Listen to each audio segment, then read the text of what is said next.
Welcome to another edition of The Need for Courage. I'm your host, John Byrne, and with me today are two folks that are involved in a very exciting area of education in the Milwaukee Public School systems, the Milwaukee Public School Success Center. So with me today is Willie Maryland and Drew deLutio. Did I get that right? Close enough. This is a project that's been formalized for a number of years that the Peaceworks area of Marquette Center for Peacemaking is actively engaged in. So they made it clear that we want to hear, you guys are on the front lines, what's going on. And then I do want Drew to talk a bit about the concept of restorative practice, because we've used the term restorative justice, obviously very similar in how that works. So let's start off, Willie and Drew, just describe the center and describe what the goals are and how long you guys have been involved in this since the very beginning. Talk to us about that. Well, before we get started, I think we'd like the audience to know that Drew and I, as coordinators of the program, we run it together. Perfect. Yep. It's a real team effort on our part to be able to do this work representing Marquette and MPS, Milwaukee Public Schools, to service these children. And so this is an opportunity for us to kind of shine the star on the overall program and what we do. And so we're excited to be here with you. Yeah, I second all of it. How long have we been involved? We've been involved in this for nearly 8 years. 2019 was when the program was originally conceived. Willie and I crossed paths shortly thereafter, within a few months of the program kind of getting off the ground. What do? We build a little container for kids to come to from school and experience success in an environment that's highly tailored to their social and emotional needs. Now, are they recommended by teachers, parents? How do they arrive at your doorstep? So we have an official referral process that we use in collaboration with all of our partner schools in the district. So, 130, 40 plus schools. That referral process is generally started by a school support staff member. So that would be like a school social worker or a school psychologist. They have access to a digital form that they complete, and it basically asks for a lot of the information. Like a semester type situation, 3 months, or does it depend? Pretty much a 9-week overall program. Yep. And that's the portfolio piece of the overall programming that we do. And those students are from those particular schools from the referral process. They attend the Success Center over a 9-week period. And within that, we're also, they'll start at their school in the morning, school of origin. Then they'll come to the center from, about 10 to about 1:30. And then they are transported back to their school of origin.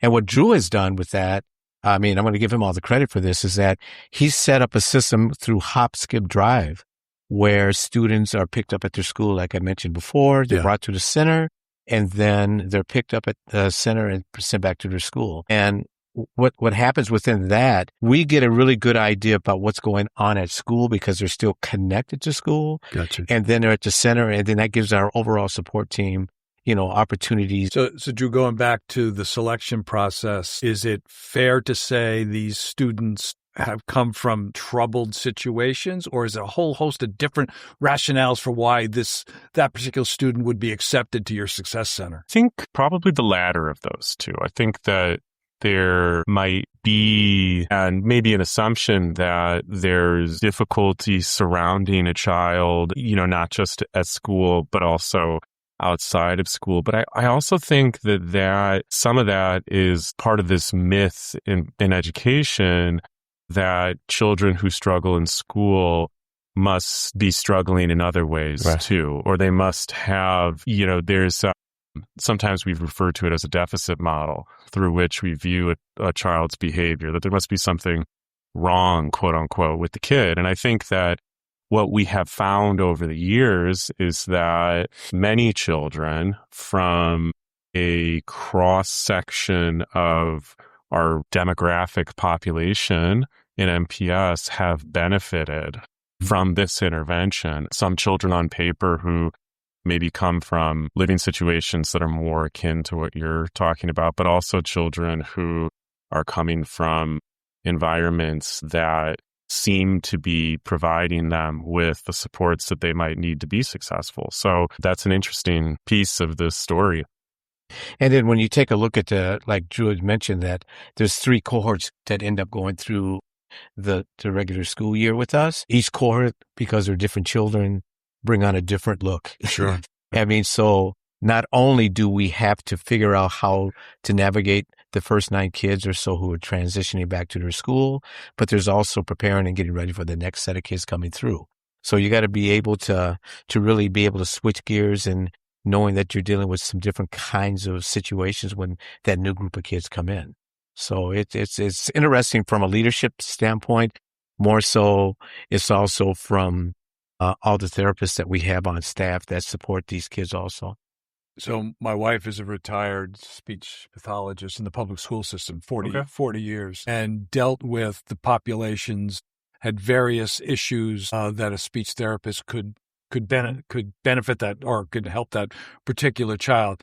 Do you have those types of therapists on staff, or is that's not the category of student that we're considering here? Because that's already theoretically been done by the school system separately. Yeah. Okay. Yeah. So to speak to what your wife does, that would be part of the palette of services that sort of a traditional school would be able to provide to a child. Of course. What the Success Center does is take the kinds of services that might be available in the community and places them in a school setting within arm's length of a family who might not have access to those things otherwise. And so what does that mean at the center? It means art therapy. It means talk therapy. It means mindfulness instruction.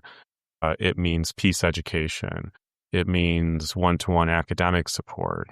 So that's not to imply that those are the tools that all of our children who come to us need in order to feel supported and successful.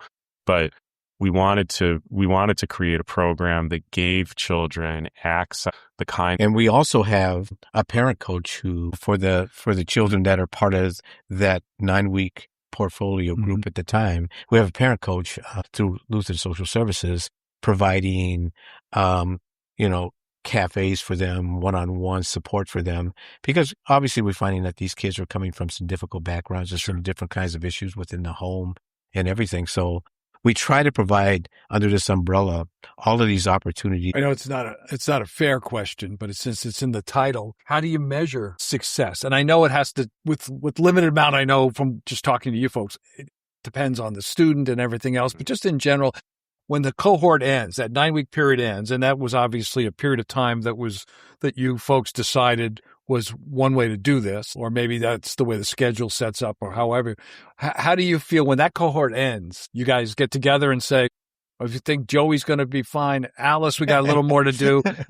Just in high level, just in general. Yeah, that's a terrific question, and it's something that we have wrestled with for 8 years. I bet, yeah. Where is that way? We have sort of this overwhelming amount of anecdotal feedback from families and kids that say, whatever happened to me there made me feel better about myself and my place in the world. And so that's one measure of success. On the other hand, and to be fair, you could look at the school and you could ask the school, well, what has changed after 9 weeks?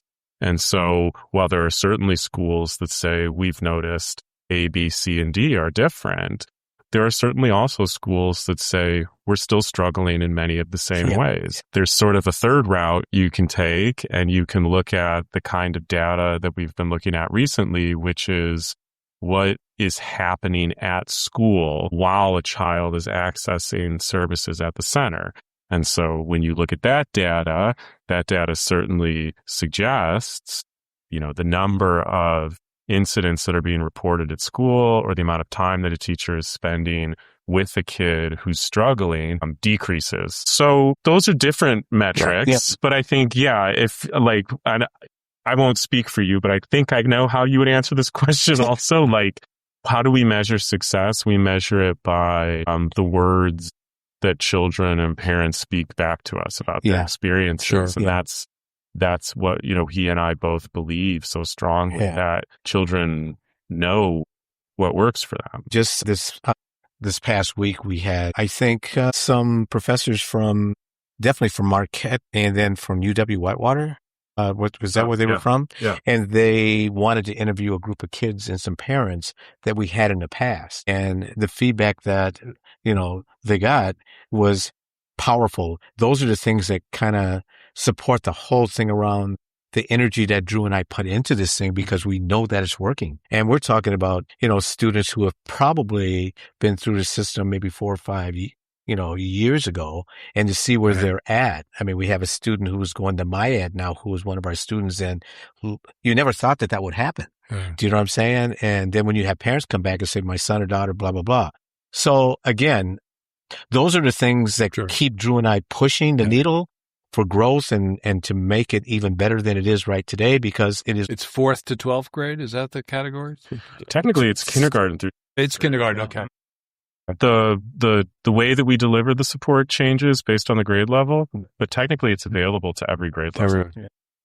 How do you interact on a regular basis with the center? So obviously this thing is with the Center for Peacemaking. So obviously this has been put together, and obviously you have constant communication with Pat and others, I assume. Yeah. How can the students at the Center for Peacemaking either benefit from your success of what you do, or can they help? Do you have students who come out and that is a really good volunteer, that kind of thing? Mm-hmm. We have students from the Center for Peacemaking who look forward to the opportunities of coming to the center and spending whatever time's available from the employment opportunities that the Center for Peacemaking offer those students. Mm-hmm. In fact, we just had one young person who just completed it because school just ended. She took her finals, and then, she's going back home. But she ended up working in an environment that is totally different than what she's used to and where she's from. And you could see the growth in her through some of the writings that she shared with us. And I shared that with Drew. So we do incorporate those students who are interested in being part of, being at the Success Center and working with the kids that we work with. And they end up getting a lot out of it. But the other part of that too is that, Sherry Walker is Pat is, over the whole Center for Peacemaking, but Sherry is on our leadership board, and she is one that we meet monthly with too. Mm-hmm. So Drew and I can share what's going on with that whole leadership team about what we're doing and everything like that. So there's similar programs, Drew, around the country that you patterned after. So when you put this together, I have to assume in other cities there's some projects that are similar, maybe not the same. Yeah, similar. That's a great question too, because I was just working with a group of graduate students from Marquette's Ed Policy and Leadership Program on helping us to examine that.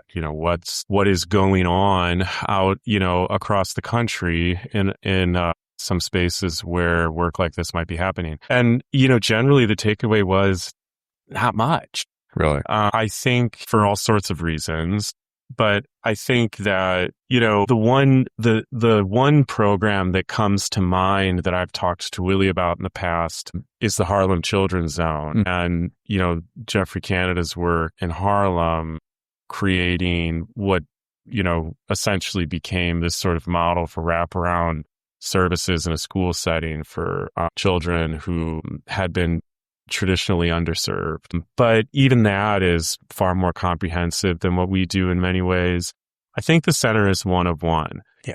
And we're proud of that. Sure. At the same time, it's troubling to us because we do see such a need for it. And I think at times it's frustrating to have to see schools, in particular, public schools, move away from this school-centered mental health model that we, in MPS at least, have, really invested in. It seems that a lot of children everywhere, whether they're saying it with their words or their behavior, are really kind of crying out saying, we need our schools to do more for us.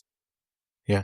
I think we've shown the district that the work that we do, and I think they've already known this, but I think now that we're in the forefront of everything that we're doing at the center to support kids and families as a whole, I think there's some positiveness coming from that particular community of educators to say the work that the center is doing is good stuff, and we need to figure out how to continue to do this as a whole. So, I think we're both optimistic that they continue. How's the funding? How does that happen? That's what it Yeah, Yeah. the funding is always the $1.3 million question every year. And, that's part of the issue, right? Which is much larger than us and even much larger than our district. So where does the funding come from? So right now, the funding, we're mostly grant funded. Grant funded, okay. Yeah. There's State or federal? State, I assume, right? I think both. A combination of both. Yeah, okay. And there's a small portion, maybe about a third of that budget that comes directly from our board. So board funded. Yep. But yeah, we have an incredible leadership team that has moved mountains over the past 8 years, helping to kind of take that off our plate. Yeah. So you folks don't have to do it. Something we talk about often. Sure. We're okay next year, but, the time will come once again where we have to address the elephant in the room and say like, okay, how is this? And I think, that's the nature of this kind of work. Right. But yeah, you would wish that, sometimes we sort of, just fantasize about, well, what if someone did just sort of reach out and say, yeah, this is something worth investing in, Right. So, obviously, to get grants, to get them renewed, you have to fill out reports of sorts. Mm-hmm. Do you do an annual report in general, and people can access that and read more about it? Yeah. In fact, I got to shout out Sherry Walker and Bridget Schock, Willie mentioned Sherry. Bridget Schock is my director on the MPS side, and she and Sherry work closely together on that end of the year report. And okay, yeah. But yeah, it's we're constantly justifying our existence. Sure. Yeah. So if you had your way and had more funding, would there be more in the cohorts, or just given how extended you both are and whoever else helps you, that really would. You got work. A couple hours? Yeah. I mean, that's the piece that Drew and I, we talk about all the time about how many more students in this district that we could support. Sure. And the ideas of what the Success Center would look like differently if we were able to grow it. Right. What would it look like? I mean, I don't want to get into the weeds on that right now, but we always constantly, almost daily, he and I are talking about, well, what about this idea? What about that idea? Well, if we had the money, what would we do? So, because we're seeing the need and the district's seeing the need, but again, it's all about funding. And going back to Bridget and Sherry, those two have, over this 7-year period, getting ready to go into our 8th, those are the two that's been able to do all of that hard work to find funding to do this. So, again, shout out to both of them, because we just have to worry about, how to keep this thing above ground and how to move the needle to make it better each year. Retired principal, what was your background before you started this? I've been an educator my whole career. Okay. In fact, I've been in Milwaukee Public Schools. Okay. My entire career. I got my teaching certification from Marquette as an undergrad, went right into MPS from there. I taught high school in MPS. I taught at Milwaukee High School of the Arts for close to 10 years, I think. Okay. And then from there, I moved into more of a kind of teacher support, teacher leader. As I did with somebody else, I asked them to define restorative justice. Yeah. Define restorative practice, and from your perspective. Yeah, restorative practice. So restorative justice fits into that restorative practices framework. I think the best way to understand the phrase restorative practices is to just understand that there are a series of tools and strategies that we can use in community with one another to prioritize relationship development and relationship repair, and that restorative justice and the tools to exercise restorative justice fit underneath that umbrella. But there are all these tools prior to that we can use intentionally in our communal spaces to prioritize relationship development.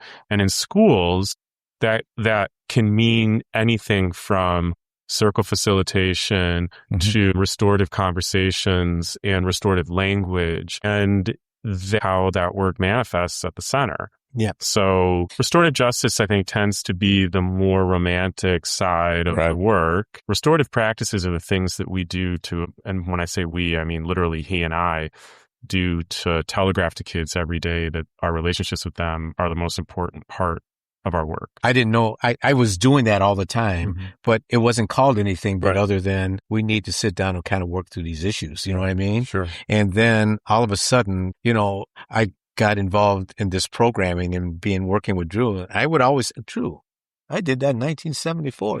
You know what I mean? It was, I don't know what it was called then. But the point is that it's got to be in here. Sure. You can have all the tools to learn it, but it's got to be in here, Right. which is your heart, to really want to deliver that to support kids and your team that you're working with. You know what I mean? So there's a lot going on with there. So, yeah. Well, guys have been great. I'm going to get you out of here on this. And because everybody that we've interviewed, we asked them this question. I think I already know the answer, but I want to hear it, how you characterize it. And that is, given all that's going on and given what you folks are doing, you have hope and optimism. I mean, there's so many challenges out there today, from technology to insane government policy and all the issues that we're all aware of. And you're dealing with a population, a small population, but an important population, to try to keep them involved with the population. So are you have to be proud of what you're doing, of course, but are you optimistic and hopeful going forward? Drew, I'll start with you. Yeah, every day. Not only am I optimistic, but I find every single day I'm given this gift from either a child or an adult that I'm working with to acknowledge that there's meaning in our individual relationships with one another. Right. And that to focus on large issues that are outside of our locus of control is to rob ourselves of the opportunity to see what we have right in front of us, which is our relationships with individuals. And so what does that afford me the opportunity to do? To exercise compassion, to exercise service, right? That the driving force behind our work at the center. How can we serve other people and through that service be healed ourselves? So when I come to work every day, I am not fixing someone else or addressing a problem that someone else has with a child. I'm opening myself up to the opportunity to connect with someone who's looking for connection too. That's, I think, what's in all of our locus of control. And if we all do that, we're going to be in good shape.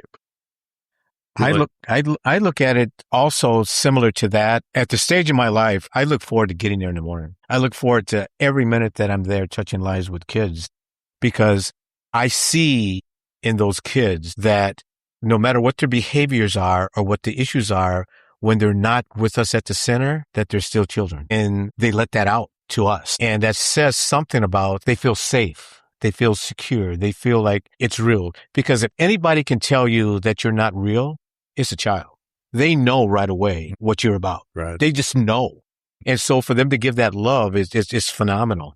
And I think along with that, it's the parents that we touch too, that they're welcome to someone who is willing to listen to their story and not pass judgment on that story, but to actually, even though we can't help that, but we listen and we try to guide them in the right direction.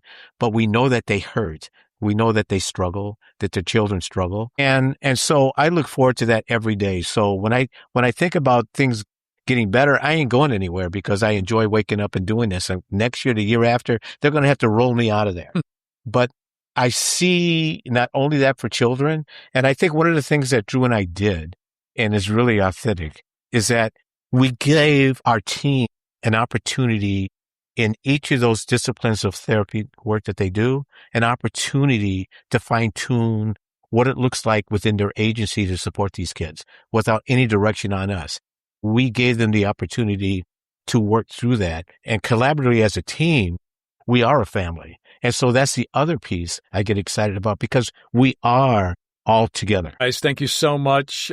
More information on this is available on the Center for Peacemaking website under the PeaceWorks area. There's links to an interesting article from a couple of years ago in the Milwaukee Journal Sentinel, and obviously some links to what you folks have put together, including the annual report. Please consider donations to the Milwaukee Public School Success Center. And again, thanks so much for your time today. Really appreciate it. Thank you. Enjoyed it.